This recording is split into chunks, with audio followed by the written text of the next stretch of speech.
Welcome back in, everybody. Second hour of Golf Talk Radio with Mike and Billy. So glad you guys are with us. We need to thank partners of ours. It's Paso Robles Golf Club, located in the heart of wine country. Check out PasoRoblesGolfClub.com today. Follow us on Facebook. Also, you can call them for tee times at 805-238-4722. Looking for club fittings, call me up there, too. I'm up there with all the major brands, 805-238-4722, PasoRoblesGolfClub.com. As promised, an ESPN listener asked a message a while back, how come we don't talk enough about caddies? I believe it was during the straight down time we were getting that. So I wanted to end. This is our last ESPN radio show here in Central Coast. So I thought I'd answer the question real quick. And first I want to define them, and then we're going to go to Dave Schmidt on the line. But the origin of the caddy, it is said that Her Highness coined the term caddy in 1552 when she called her minion cadets. Of course, les cadets is French for youngster of the family. So the argument goes that French military cadets carried clubs for golfing royalty, and this practice came to Scotland when the Queen Mary of Scotland returned in 1561. So the term caddy came from French military term and then went to Scotland, which became caddy. A caddy this is a definition, is basically from Webster, defines a caddy as one who assists a golfer, especially carrying the clubs. Very simple, but there's a lot more to it. As we'll go in later in the show, we'll talk to Dave about caddies. But I'll tell you, if you're young, healthy, don't want to work behind a desk in your life, and you like outdoors and traveling, caddy could be your profession. There's a big money in the caddy business if you get the right player. It's fun. I mean, there's tons of money, and plus it's just healthy, and you move along. So speaking of healthy, let's go to the phones and talk with Dave Schmandel. Hi, Dave. You are a funny guy. Welcome to the show. That laugh was awesome. Hey, first things first, Dave, welcome to our final show of ESPN 1280. We are grateful that you've been part of us, and we are so grateful you're going to continue on in our new adventures. But thank you so much for your support over the bunch of years you have. You're a superstar and an expert in this industry, and that you make the show better. So thank you for that. You're more than welcome, but I finally memorized this phone number, and now I got to get another one? Yeah, I know. Put it on your speed dial. I have to do the same. Yeah. But, hey, did you ever caddy? I know you're a great player. Yeah. So you caddy. Oh, yeah, I did a few times. You bet. So did you caddy? Did you caddy for adults at the club? I mean, is that what you? Yeah. Yeah. Were you a kid or an adult? I was a kid. You were a kid, yes. Yeah, so. Yeah, I caddied in a few club championships and things like that. I remember one guy I caddied for, and it was a city championship, I think. I was about 13, 14, something like that. And guy was looking for a caddy, and somebody said, "Hey, that kid knows every blade of grass on this course." So I said, "Okay, I'll take him."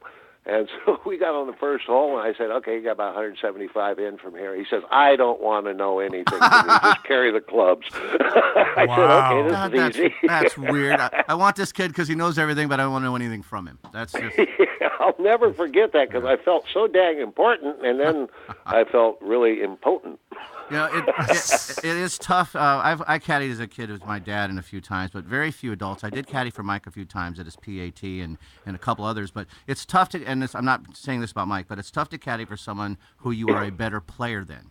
Yeah. Right? So these caddies, some of these caddies are great players, but they're playing, if they're a tour caddy, obviously a tour player is better. But if you're a decent player and you're playing, just caddying like Graham from, remember Graham? Oh, gosh. The kid, Graham, he could play, and Graham he was a caddy at the Pebble. The kid could play. But he's caddying for people shooting 100, and they can't shoot higher than 70. Right. That has to be difficult. Do you know what I mean? It just has to be. Why'd you get that shot? Well, I caddied for an assistant pro at Avila many years ago, and I was up. He was doing his PAT. He yelled at me. I gave him some advice of what I think the shot he should hit. He didn't pull it off. He yelled at me. It's my fault that he didn't pull off his shot. Hey, that sounds like what just happened a little bit. It's like, how can you blame me, man? You're the one who pulled the trigger. Isn't that amazing that when they do poorly, they say, we had a bad tournament. We had a bad event. But when they have a great tournament, they say, God, I played good. It's true. So, it's at least he didn't throw a head cover at you. Yeah, so we're gonna. No, I walked off the course. The guy he berated me. I was up there as a kindness of my heart, not getting paid, and I just said, I'm not here for this. So I went into the range, hit some balls. I don't blame you. While he finished playing, so. But Mike, it was a pleasure caddying for you. I always enjoyed it. I appreciate you saying that because I know I put you through a lot. No, there were some ups and downs, but they weren't all your up and downs. You had some bad calls. I always and stuff have on you. weird. But it was always a pleasure weird because we things. laughed and it was very joyful. I'm nervous for you. I want you to make birdies, but then when you passed, man, you made like 6 birdies and 8 holes or something. That was fun. That was cool. I enjoyed every minute of that. That was that was very was cool. very actually. There's a lot of pressure in caddying that a lot of people don't understand. If you make the wrong call and your player goes with you, that is on you. And, That can get heavy. it can get real heavy doing stuff like that. So it's a tougher job than most people think. But like you say, God, if you want to do it, try to follow the tour and pick up a bag. You can make a bundle of money. Yeah, and I have this little quick comment. I call this Big Caddy Warbucks. But according in 2016, 10 PGA caddies made over $900,000, 0.3 mil.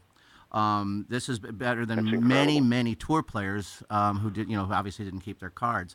So they're making 1.2 as a caddy. These, there's only 10 that made over 900,000, but the average caddy made over $200,000. Wow. For the ones who kept their cards. $200,000. Was it that one year where Tiger's caddy Stevie Williams was ranked in top 10 of money winnings on the PGA Tour? He would have kept his card. Yeah, he was. What he made in earnings would have put him in the top 25 or 10. You're right. It's so funny. And then he got fired promptly after that, which is And then he got fired. Yeah. Well, he got kind of a big head. He didn't follow what's the 3 things a caddy's supposed to do? Show up, keep up, and shut up. Yeah. And same with Fluff. Fluff got a little too big for his britches and became popular, and Tiger didn't like popular. Not him. If it wasn't him, he didn't like it. So there are other things that Fluff are was interesting. doing commercials and things. Yeah. There are other things that are interesting about caddies. I mean, like a guy like Fluff, it really doesn't matter, but a lot of the caddies have to pay their own way on travel. There's a lot of them that have to. Not of the ones. Well, out of the ones I think who keep their card, I'm not sure that's true. But so that's what I was going to ask you. If I've got it right here. This This is your basic salaries between $1,500. I think they got contracts for that. I think you're right. So the caddies, this base salary, for the average caddy on the tour players who are exempt is $1,500 a week to $2,000. In addition, they receive a 10% of the player's winnings. If a golfer finishes first place, the caddy gets 10% of that. For example, they win $1.2 million. The caddy gets $120,000 just for that event. For the top 10 finishers, they get a bonus on top of their normal percentage of 7% more than their 10, so they get 17%. And so there's a lot of money. If your player's in the top 10, they're making $100,000 that week. They're making Flea, who just last year really came on the scene, and then Austin last year, but instantaneous. Think about how much he made off of bonuses and stuff. And most caddies, it truly is. And it says here, and I don't know if it answers your question, Mike, it says the caddies are independent contractors, but most have agreements on travel expenses. So I don't know what most means, but it says most have agreements on top of they're independent contractors. So they probably turn in travel receipts to the Rory organization, and they pay them back, kind of like I do with First Tee. Yeah, you know what I mean, so I think that they would, they're independent contractors that get paid, but some of them have travel like Dave mentioned in their contracts because a lot of them are traveling a lot. They don't usually travel with their player though; they usually travel on their own. I wonder how many, and I don't know, but I wonder what the percentage of players that don't have a regular caddy. They just pick up who's ever there that week. Because I know there are some. They can't. There's some guys out there that can't afford it. A full-time caddy and the contracts that they get. $1,000 per each week. Maybe it's $1,000 if they don't, and it's $2,000 if they do. Is your base? So it's like $500 a day. Yeah, maybe they're guaranteed $1,000 right. and then in addition to the percentage if they make money. But that's probably what it is. It's probably $500 a day. Which is, hey, that's one thing I love about golf. It is the most democratic. Right. Now, Xander, and I don't know if Austin. And it's January. And it's, And it's yes. And I don't know if. Oh my goodness. I don't know if Austin's been caddying for Xander the whole time, but Xander. Do you guys know who Michael Geller is? That's Jordan's caddy. Jordan Spieth. Yes. So this has happened in 15. His boss, second place. He captured the fifth. So here we go. He was teaching sixth grade was his job, and when Jordan asked him to caddy. So through the Masters when he won the Masters in 15 in April, it brought his earnings that year at that point to $4.1 million. That meant Geller earned $375,000 through the first 4 months of the year. Wow. By July of that year, Spieth hauled in $8.7 million, so it brought up to his just shy of $900,000, and that was in July. So Spieth's caddy, the very first year he caddied for Jordan, made $900,000 up through July. A little better than his teacher salary, I'm assuming. And he gave up being a teacher? Holy cow! I know.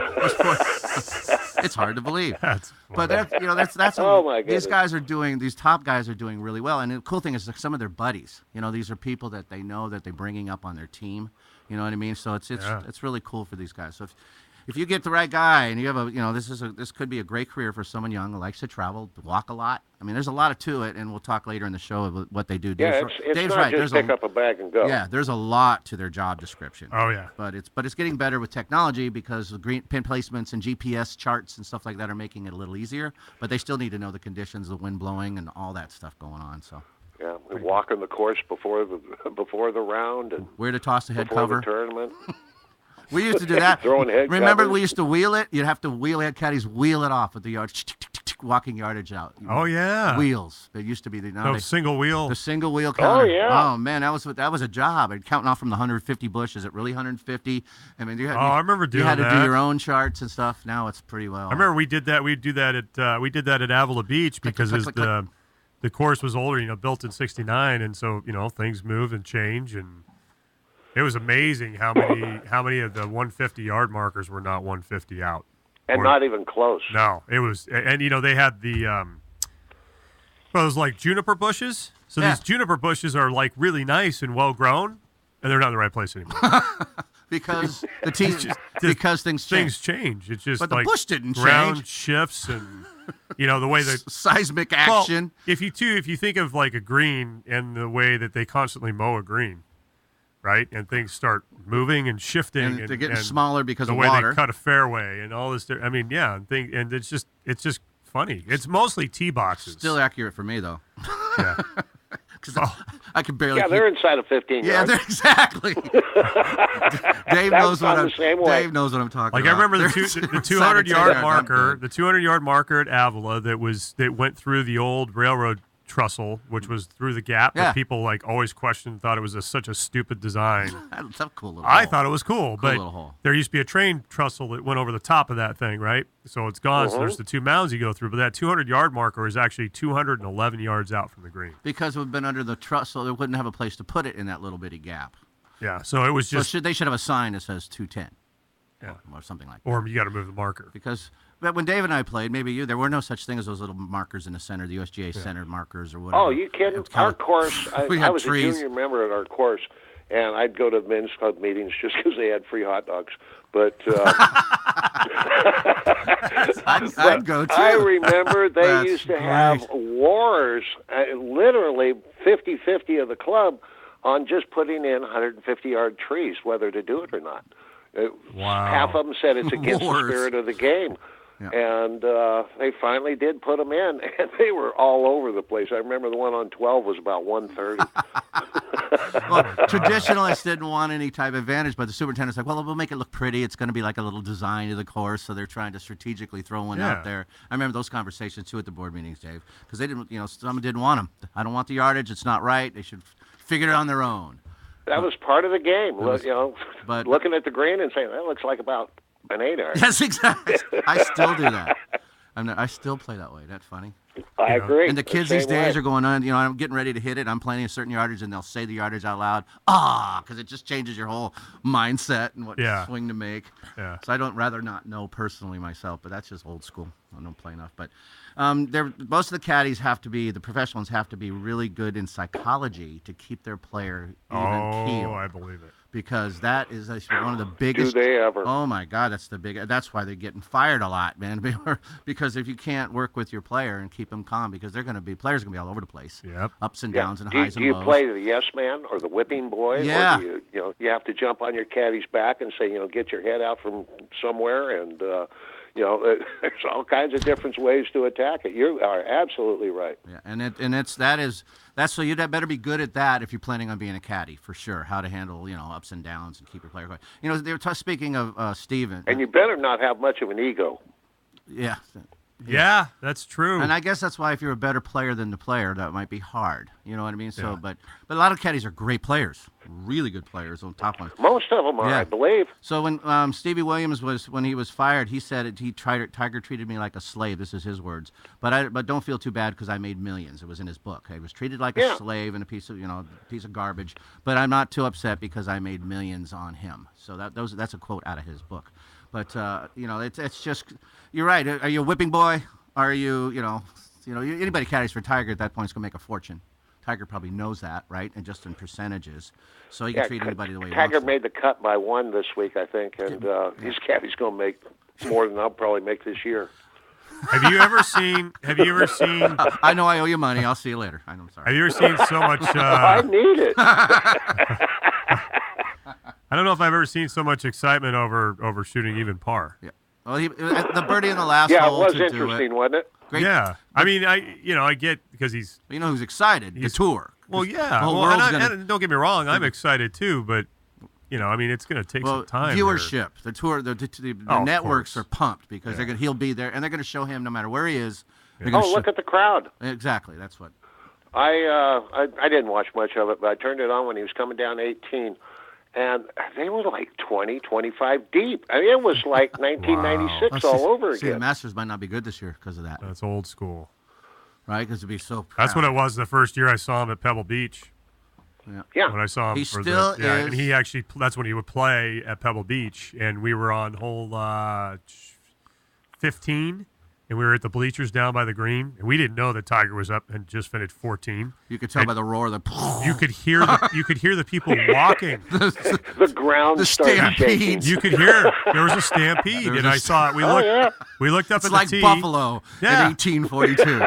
We looked up at the tee at 15, and we see all these people coming down the path from a tree. And I said to Amy, my wife, we got to get out of here. We're never going to make it out. Get to higher ground. It was crazy. So that's it's amazing because it's still like that. And by the way, Dave, I didn't see much. This is managing the pace of play. Yes, he did. He did have a lot. I mean, he makes the cut by one or two, whatever it was, and he was grinning. Okay, so he has a lighter attitude because good. people are going to maybe see a new Tiger, not only a healthier one, but hopefully a new one that he's. Tiger, absolute polar opposites, but Tiger is still the draw, much like Arnie was. When Arnie played in a tournament, or Norman too, Greg Norman for a while. Billions of them out there following him. In fact, I remember going to the Ojai Seniors Tournament one year, and I was walking by. I was walking out to go see Arnie, but I stopped on one tee, and Chichi Rodriguez was standing waiting for the fairway to clear, and a big roar came up across the course. And Chichi looked over and said, "Nice par, Arnie." And he didn't know if it was Arnie or not, but it was just a perfect line. That is pretty funny. And speaking of opposites, Phil Mickelson and Tiger are opposites, both huge draws. You see what he wrote on the glove he gave the guy that he hit. Phil hit a guy. No.